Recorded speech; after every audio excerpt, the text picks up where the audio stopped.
Hey everybody, Rutledge from NerdyRaptor here. We're checking out Golem Arcana, which is a tabletop game that we stumbled across here at GenCon. It looks really cool, so we thought we'd talk with Ray, who's the executive producer of the game.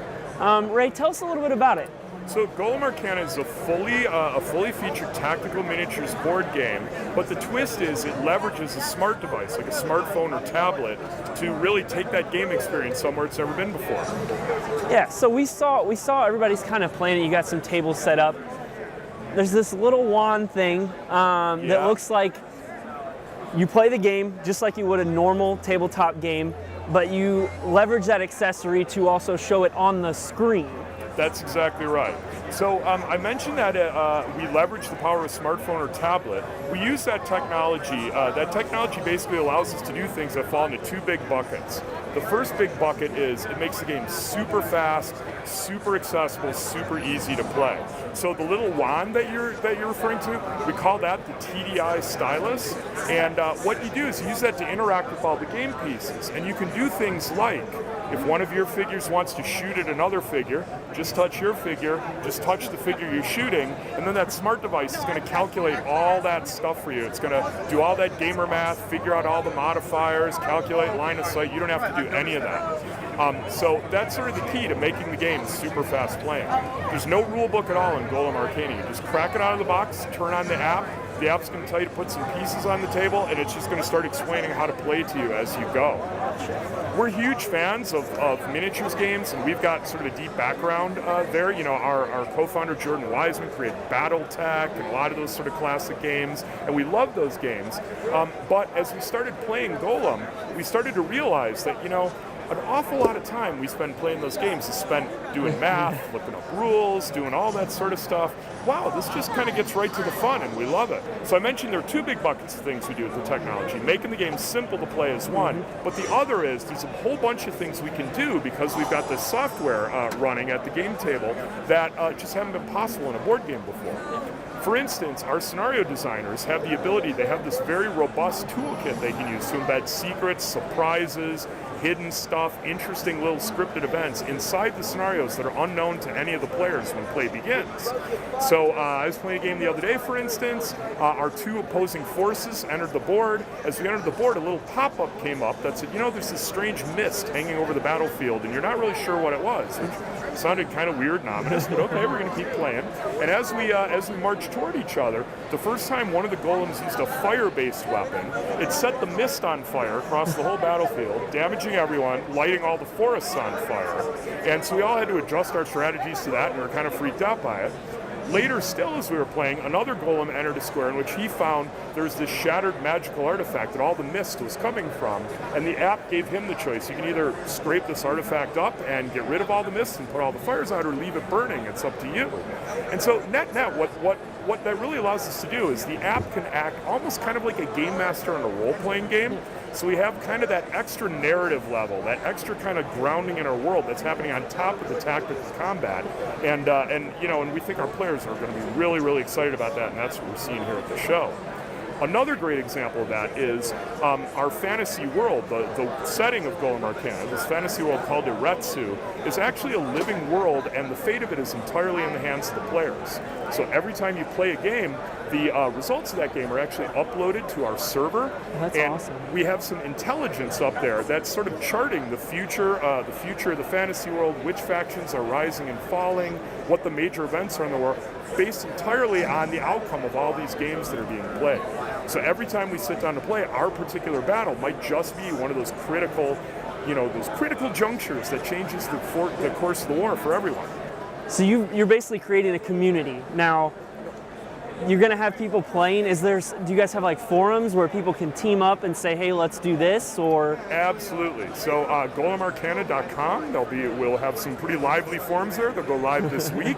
Awesome. Based on everything we're seeing here at GenCon, they'll be pretty busy, which is good news for us. Yeah, well, I see you guys are pretty much sold out of everything at this point. We sadly are.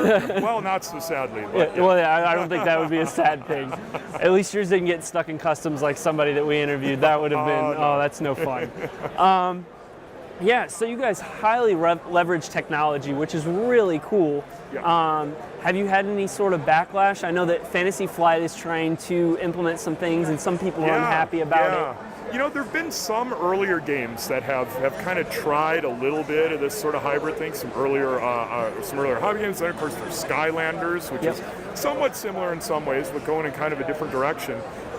We were a little bit worried about that, but I actually think it's an idea whose time has come. You know, we've now played the game with hundreds and hundreds of players. We've sold hundreds and hundreds of games here at Gen Con, big long lines. I think the technology is just now so ubiquitous that it doesn't seem odd anymore. Yeah. You know, and in fact, I think, you know, that what we're seeing from our players is the first couple of turns they play of Golem, it's just like, yeah, you know, I've got that computer in my pocket. Why can't that be figuring out all my modifiers and line of sight and everything so I can just get to playing a game? Yeah. It really seems to be working out for folks. Lets you cut out the bookkeeping, which, you know, is always kind of the boring part. Exactly, and you know, and every gaming group has that guy that when you buy a new game and you crack it open, they pull out the rulebook and they hand it to that guy who has to go in the corner for 20 minutes and read the rules and come back and say, okay, I think I get it. Let me try to explain how it works to you.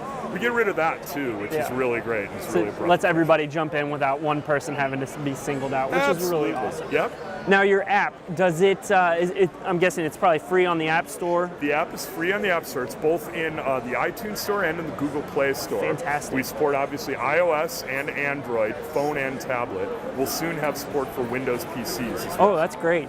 Now, I'm assuming you probably need to be connected to the internet for all of your games, or? You actually don't. So in fact, all of the games we're playing here at Gen Con, none of our devices are connected to the internet. So you need to connect, well, you should connect from time to time because we're always issuing new scenarios and new content. Your app will automatically download that. Gotcha. But you know, if you're off in a cabin in the woods somewhere and you want to play, you can still play without that internet connection.